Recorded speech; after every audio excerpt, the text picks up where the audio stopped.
পাগলামি করো না।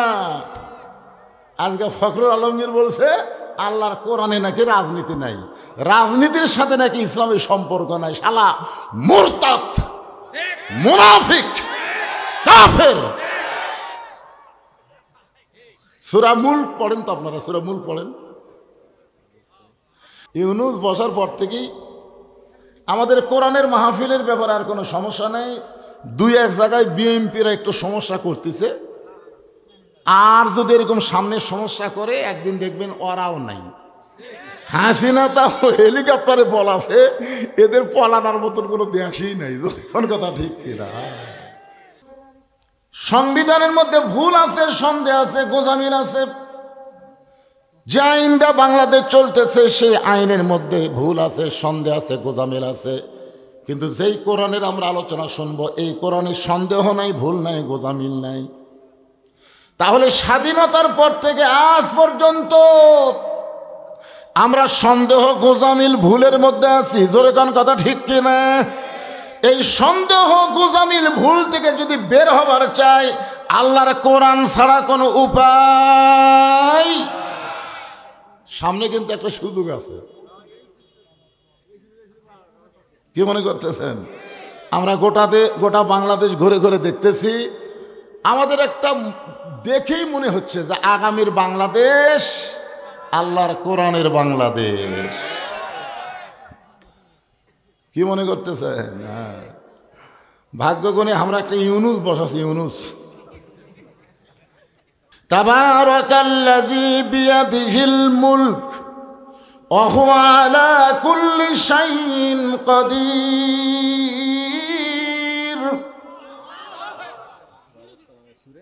আবার হজ করবার গেলে ওরাই কিন্তু আবার তলবিয়া পড়ে, লব্বাইক আল্লাহুম্মা লব্বাইক, লব্বাইক লা শারীকা লাকা লব্বাইক, ইন্নাল হামদা ওয়ান নি'মাতা লাকা ওয়াল। এই লাকা ওয়াল মুলক মানে কি? লাকা ওয়াল মুলক লা শারীকা লাক। এরাতে হজ করবার দিয়ে ওখানে স্বীকার করে আসলো রাজনীতির মধ্যে, রাজত্বের মধ্যে একমাত্র আল্লাহ ছাড়া অন্য কাউকে স্বীকার করি না। আর তোমরা বলতেছো ইসলামে নাকি রাজনীতি নাই, ইসলামে ফকরা নীতি নাই। ফকরা, আল্লাহর নীতি হলো রাজনীতি, আর মানুষের নীতি হলো ফকরা নীতি। আল্লাহ গানিয়ুন ওয়া আনতুমুল ফুকারা। আল্লাহ হলেন বাদশা, রাজা, আর আমরা হলাম ফকির। জোরে কোন কথা ঠিক কিনা? আমাদের নীতির নাম হলো ফকরা নীতি, আর আল্লাহর নীতি হলো রাজনীতি। হাঁসের মধ্যে যদি রাজহাঁস থাকে, পথের মধ্যে যদি রাজপথ থাকে, তাহলে নীতির মধ্যে রাজনীতি নাই। জোরে কোন আছে না নাই? হ্যাঁ, এই জন্য আমি আপনাদের সামনে ছোট্ট একটা সূরা বর্তমান সময়কে লক্ষ্য রেখে আলোচনা করব। সূরাটার নাম হলো আসর। জোরে বলেন, নাম কি? আসর মানে কি? সময়। আসর মানে সময়। এখন বর্তমান সময় বাংলাদেশের জন্য ভালো না খারাপ? খারাপ। ইউনুস নবীরে খাইল মাছেতে গিলিয়া, ফেরেশতা পাঠাইলেন আল্লাহ ইসমে আজম দিয়া।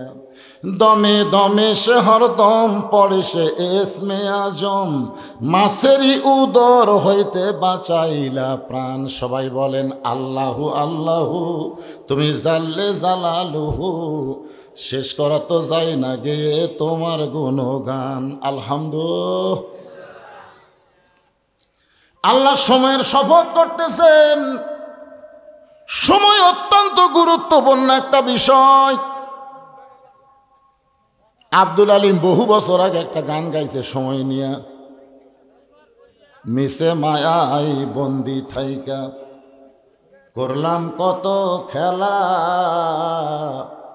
পশ্চিমে তাকায়া দেখো তোমার ডুইবা গেছে বেলা।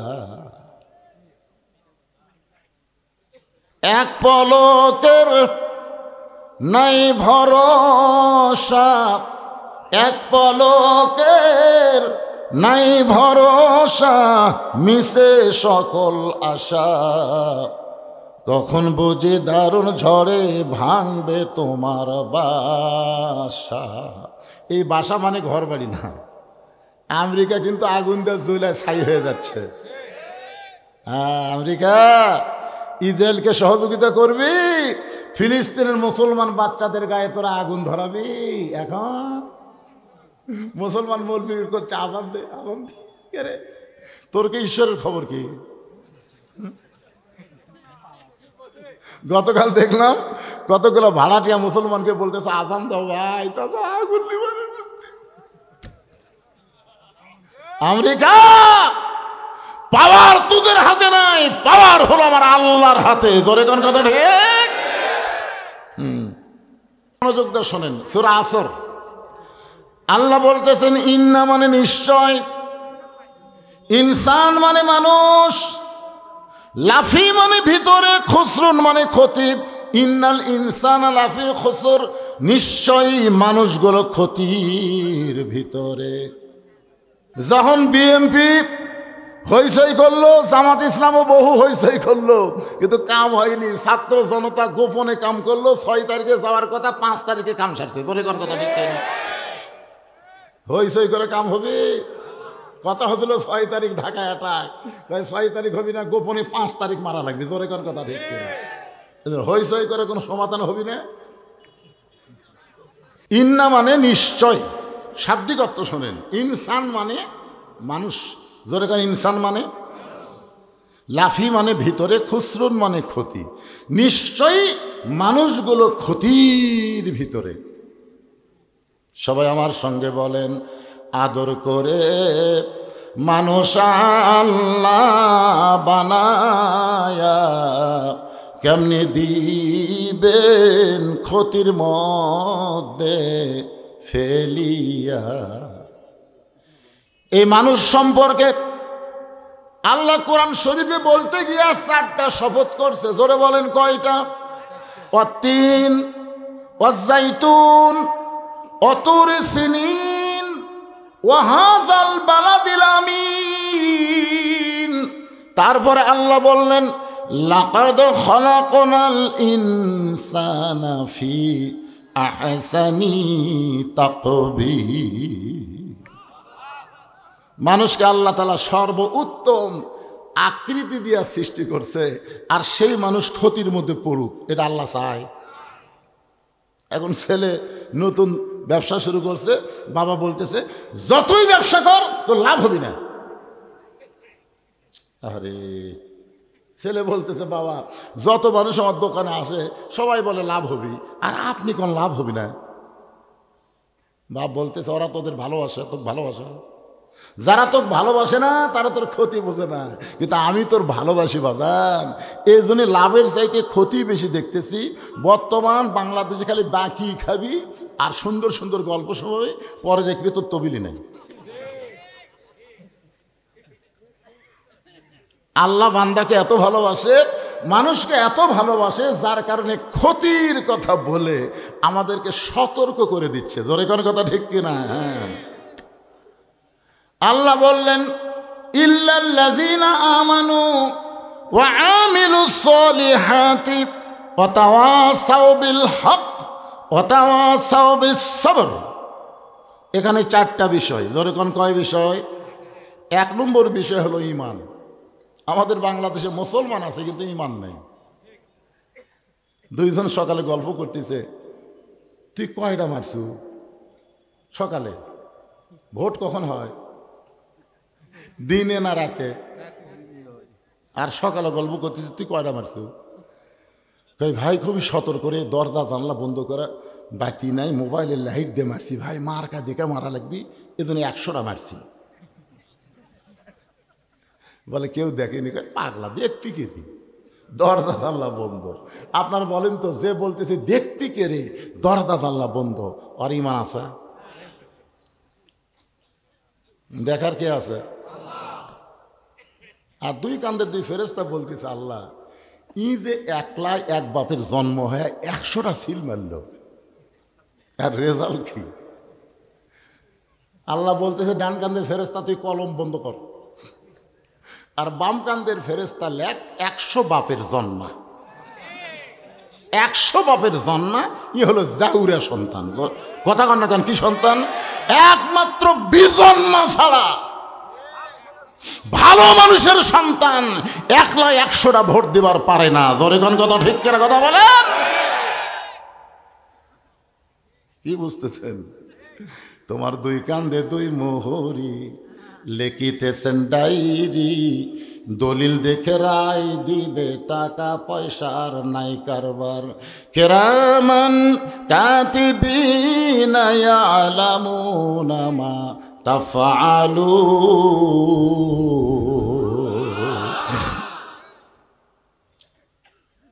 একটু মনোযোগ দিবেন। 1 নম্বর হলো ঈমান। আসরের নামাজ পড়ে জমির ধান দেখবার গেছে, আসরের নামাজ জামাতের সাথে আদায় করা জমির ধান দেখবার গেছে, যায় দিকে ওপর জমির পানি চলমল করতেছে, নিচে এর জমির পানি নাই। ওই তখন চারিদিকে তাকাছে, কেউ নেই। আস্তে করে বসে আল কাটা দিয়ে ওই পানি দিয়ে হাত ধোছে, ধুই আবার দাঁড়ায় চারিদিকে তাকায় বলে আলহামদুলিল্লাহ কেউ দেখেনি। আপনারা বলেন এর নামাজ আছে কিন্তু কি নাই? কথা বলেন কি নাই? আমাদের বাংলাদেশের অধিকাংশ মুসলমানের ঈমান নাই। এই কারণে আল্লাহ বলেছেন ওয়ামিনান নাসি মান ইয়াকুলু আমান্না বিল্লাহি ওয়া বিল ইয়াউমিল আখিরি ওয়া মা হুম বিমুমিনিন। আমি ফেসবুকে একটা স্ট্যাটাস দিয়েছি, অযথা হুমকি দিয়ে লাভ কি? তোমাদের মাল তোমাকে দেওয়া হয়েছে, তোমাদের মাল তোমাদের কাছে চলে গেছে। মুদিরও বউ নাই, শেখ হাসিনার স্বামী নাই, বুড়া বয়সে এরা লাড়া ছাড়া খাক। জোরে কোন কথা ঠিক না? ওরা তো আর কিছু করবার পারবে না, লাড়া ছাড়া ছাড়া কোনো কাম আছে? ভারতের মালওয়ানের বাচ্চারা মাঝে মধ্যে আমাদের বাংলাদেশকে হুমকি দেয়। এই ভগবানের জাতেরা মাঝে মধ্যে হুমকি দেয়। এই কিছুদিন আগে ফাটাকেষ্ট মিঠুন চক্রবর্তী একটা হুমকি দিয়ে বলেছে 3 দিকে ভারত, একদিকে বঙ্গোপসাগর, আমরা যদি ইচ্ছা করি 15 দিনের মধ্যে বাংলাদেশকে দখল করব। আরে ভগবান, বাদ দিলে গবানের অর্থ ডিকশনারি খুঁজে পাওয়া যাবে না। গবানের বাদ দিলে বান মানে বন্যা, দুনিয়ার কোনো মানুষ চায় না। বাদ দিলে নো মানে ভগবান নাই। আর আমাদের আল্লাহ কি বাদ দিবেন? আলিফ বাদ দেন। লিল্লাহি মা ফিস সামাওয়াতি ওয়াল আরদ। আবার যদি মন চায় লাম বাদ দেন লাহুল মুলকু ওয়া লাহুল হামদ। আবার যদি মন চায় লাম বাদ দেন হুয়াল্লাহুল্লাযী লা ইলাহা ইল্লাহু। ভাগ্য করে এমন একজন আল্লাহ পাইছি যে আল্লাহর সব কিছু বাদ দিলেও আল্লাহ বাদ পড়ে না। মুসলমানের আল্লাহ সদা বিরাজমান। জোরে বলেন কথা ঠিক কিনা? এই আল্লাহ পাওয়াতে আপনার খুশি না বেজার? তাহলে জবান খুলে বলি আলহামদুলিল্লাহ। ইমাম মালিক রহমতুল্লাহ আলাইকে একজন প্রশ্ন করলেন যে হুজুর, পৃথিবীর মধ্যে সর্বশ্রেষ্ঠ ধর্মের নাম কি? উনি উত্তরে বললেন, এরকম প্রশ্ন করা হলো কবিরা গুনাহ, এরকম প্রশ্ন করাই পাপ। ছাত্ররা চমকে গেল, তাহলে কি করা যায়? ইমাম মালিক তখন কোরআন থেকে একটা আয়াত তেলাওয়াত করলেন, ওমাইয়াবতাগি গায়রাল ইসলাম দীনান ফালাই ইউকবালা মিনহু। ইসলাম ছাড়া অন্য কোনো ধর্ম জীবন ব্যবস্থা যারা গ্রহণ করবে, আল্লাহ বলেছেন কখনোই তা কবুল করা হবে না। আল্লাহর কাছে একমাত্র ধর্ম, তার নাম কি? আরো জোরে বলেন। আর সেই ইসলামের মধ্যে আল্লাহ আমাদেরকে কবুল করেছেন। খুশি না বেজার? ভাগ্য গুণে আমরা একটা আল্লাহ পাইছি, আল্লাহু লা ইলাহা ইল্লা হুয়াল হাইয়ুল কাইয়্যুম। পৃথিবীর ভিতরে সবচাইতে ঘনবসতি দেশ। পৃথিবীর মানচিত্রে এত ঘনবসতি আর কোনো দেশ নাই।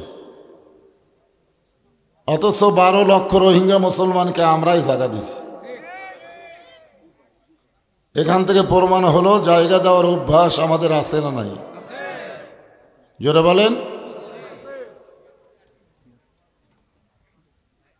তাহলে জায়গা যারা পিছনে দাঁড়িয়ে আছে এরা কি রোহিঙ্গা? হ্যাঁ, এরা তো আমাদেরই ভাই। রোহিঙ্গা মুসলমানকে আমরা জায়গা দিব আর আমাদের ভাইগুলোকে আমরা দাঁড়ায় রাখবো?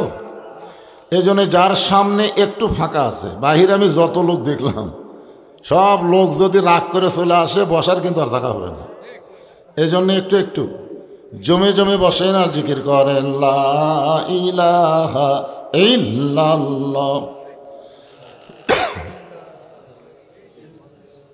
হলো না জোরে জোরে লা ইলাহা ইল্লাল্লাহ লা ইলাহা। যার দিলে আছে আমার আল্লাহর ভয়, যার মনে আছে আল্লাহর ভয়, যার দিলে আছে আল্লাহর ভয়, যার মনে আছে আল্লাহর ভয়। আল্লাহ আল্লাহ সব সময় আহার নিদেরা ভালো লাগে না এই দুনিয়া, ভালো লাগে না, ভালো লাগে শুধু আল্লাহ জোরে লা ইলাহা ইলাহা লা ইলাহা ইল্লাল্লাহু মুহাম্মাদুর রাসূলুল্লাহ। রাসূলের মহব্বত আমাদের অন্তরে কম না বেশি? তাহলে জবান খুলে সমস্বরে সকলে বলি সাল্লাল্লাহু আলাইহি ওয়াসাল্লাম। সম্মানিত ওলামায়ে কেরাম, এ জাতির শ্রেষ্ঠ সন্তান হলো আলেম ওলামা। ঠিক বললেও ঠিক, না বললেও ঠিক। আল ওলামা ওয়ারাসাতুল আম্বিয়া। আল্লাহ রাসূল বলেছেন আলেমগণ হচ্ছেন নবীদের ওয়ারিস। আর আল্লাহ বলেছেন ইন্নামা ইয়াখশাল্লাহ মিন ইবাদিহিল ওলামা। রাসূলও আলেমদের পক্ষে, আল্লাহ আলেমদের পক্ষে, খালি হাসিনা হলো বিপক্ষে। দীর্ঘদিন আলেমদেরকে নানা রকম নির্যাতন করেছে, যেরকম ঠিক কিনা? যে সমস্ত আলেম ওলামা আপনাদের মাঝে মাঝে বসে আছেন, মঞ্চে উপবিষ্ট আছেন, মাগরিবের নামাজের পর থেকে কোরআন হাদিসের আলোকে অত্যন্ত গুরুত্বপূর্ণ আলোচনা করে আপনাদেরকে জেনারা শোনালেন। আলেম ওলামা সহ আজকের মাহফিলের বক্তাগণকে অন্তরের অন্তঃস্থল থেকে আমি শুভেচ্ছা জ্ঞাপন করছি। এই মুহূর্তে আমার সামনে যারা বসে আছেন, যিনাদেরকে আল্লাহ দয়া করে, রহম করে, মেহেরবানি করে আজকের এই জান্নাতের বাগানে কবুল করেছেন, আমি কিন্তু 3 আলিফ টান দিলাম। কবুল কয় আলিফ? আলিফ বোঝেন? এরপর আপনারা কিছুই বললেন না। আপনারা মনে করতেছেন যে নিজের ইচ্ছায় আপনারা এখানে এসেছেন, তাই না? না, আল্লাহ কোরআনে বলেছেন মা আসাবাকা মিন হাসানাতিন ফামিনাল্লাহ। বান্দা বান্দির দ্বারা যখন কোনো ভালো কাজ হয়, এ কাজ বান্দাবান্দি করে না, বরং আল্লাহ নিজে করায়। আপনারা বলেন তো এই মাহফিলে বসা ভালো কাজ না খারাপ কাজ? তাহলে এই ভালো কাজটা কে করালো? আরো জোরে বলেন। ওমান আসাবাকা মিন সাইয়্যাতিন ফামিন নাফসিকা। বান্দা বান্দির দ্বারা যেগুলো খারাপ কাজ হয় এগুলো কে করায়? আমরা শয়তানকে অযথা দোষ দিই। শয়তানের খুব বেশি দোষ তাই। এখানে আল্লাহ নিজেই বলতেছেন যে নফসের তাড়নায়, নফসের ধোকায় মানুষ খারাপ কাম করে।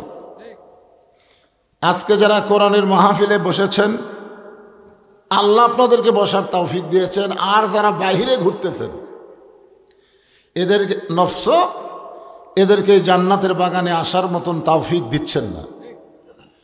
তো যে আল্লাহ আজকের এই জান্নাতের বাগানে আপনাদের কবুল করেছেন, আমি আমার অন্তরের অন্তঃস্থল থেকে আপনাদের সবাইকে শুভেচ্ছা জ্ঞাপন করছি।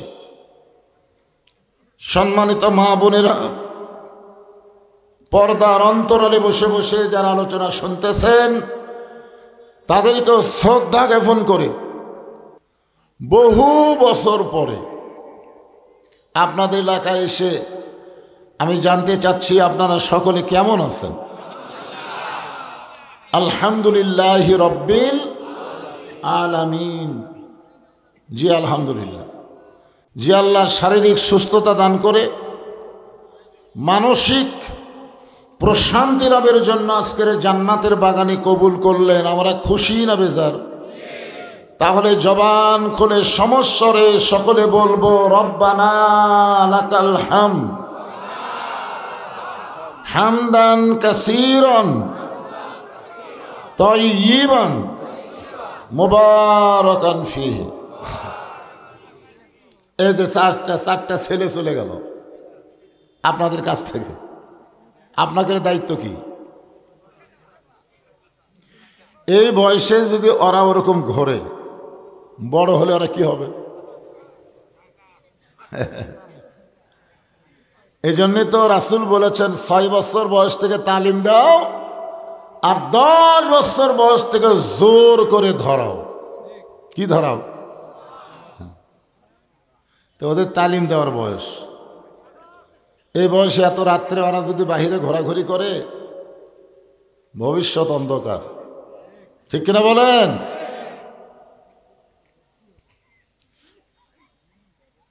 আমরা সকলে আর একবার আল্লাহর প্রশংসা করছি। সকলে বলেন রব্বানা লাকাল হামদ হামদান কাসীরান তাইয়িবান মুবারাকান ফীহি। আমি আল্লাহর প্রশংসা, আমরা আল্লাহর প্রশংসা কেন করলাম?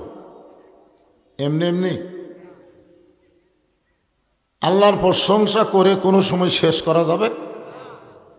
আল্লাহর প্রশংসা করার 1 নম্বর কারণ হলো আল্লাহ আমাদেরকে রুহের জগতে, এই দুনিয়াতে আসার আগেই আর একটা জগৎ ছিল, যে জগতের নাম হলো রুহের জগৎ। এই রুহের জগতে আল্লাহ আমাদেরকে অত্যন্ত ভালোবেসেছেন, যে ভালোবাসার কারণে মুসলমানের ঘরে আল্লাহ আমাদেরকে কবুল করেছেন।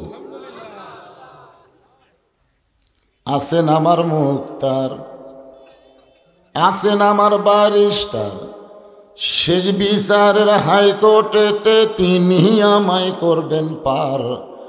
আমি পাপী রাসূল জাবিন্দার। আল্লাহুম্মা সাল্লি আলা সাইয়্যিদিনা।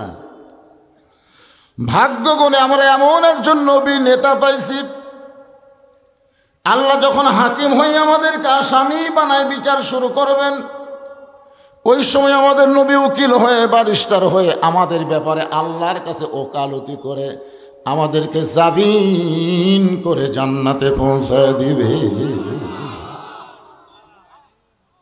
এমন একজন নবী পাওয়াতে খুশি না বেজার? এই মাসটার নাম হলো রজব মাস। আল্লাহুম্মা বারিক লানা রজব শাবান বা বাল্লিগনা রমাদান। এই রজব মাসের কোন এক রাতে আল্লাহ তাআলা আমাদের নবীকে আরশে নিয়ে গেছিলেন। সুবহানাল্লাহ কন্যা। এক সময় আল্লাহ তাআলা নবীকে জান্নাত দেখার তৌফিক দিলেন। আমাদের নবী যখন জান্নাতের মধ্যে প্রবেশ করলেন, এমন সময় নবীর সাথে একজন ফেরেশতা ছিল, নাম হলো জিবরাইল।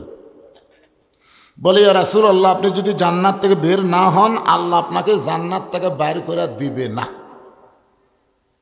কেন দিবে না? আল্লাহ বলেছেন, সালামুন আলাইকুম তিবতুম ফাদখুলুহা খালিদিন। কেউ যদি একবার জান্নাতে প্রবেশ করে আল্লাহ তাকে চিরস্থায়ীভাবে জান্নাত দিয়ে দেয়। আপনি যদি বের না হন, আল্লাহ আপনাকে জান্নাত থেকে বার করে দিবে না। সঙ্গে সঙ্গে আমাদের নবী রাগ করে বললেন, জিবরাইল, যেই কথা একবার বলেছ এই কথার দ্বিতীয়বার বলো না। আল্লাহ যদি আমাকে বলতো জান্নাতে থাকার জন্য ঢোকেন, আমি নবী জান্নাতে ঢুকতামই না। আমি শুধু জান্নাত দেখার জন্য ঢুকছি। আমি সেই দিন জান্নাতে থাকার জন্য ঢুকব যেদিন আল্লাহ আমার সমস্ত উম্মতিনীকে জান্নাত দিয়ে দিবে। এখন চিন্তা করেন, যেই নবী নেতা জান্নাতে যাও আমাকে কথা বলে না, এতদিন আপনারা কার পিছনে চামচাগিরি করলেন? একেবারে ওয়ার্ড মেম্বার থেকে শুরু করে প্রধানমন্ত্রী পর্যন্ত সবাই পালায় গেল। স্যামসাগুলো হাহা করতেছে, আর উপায় নাই রে, উপায় নাই রে, উপায় নাই, নবী বিনে আল্লাহ পাওয়ার উপায় নাই। এই মাইকের সাউন্ড একটু প্রথম যেরকম দিছিল না, ওই দ্বিতীয় বক্তার সময় ওইরকম দাও। হ্যাঁ,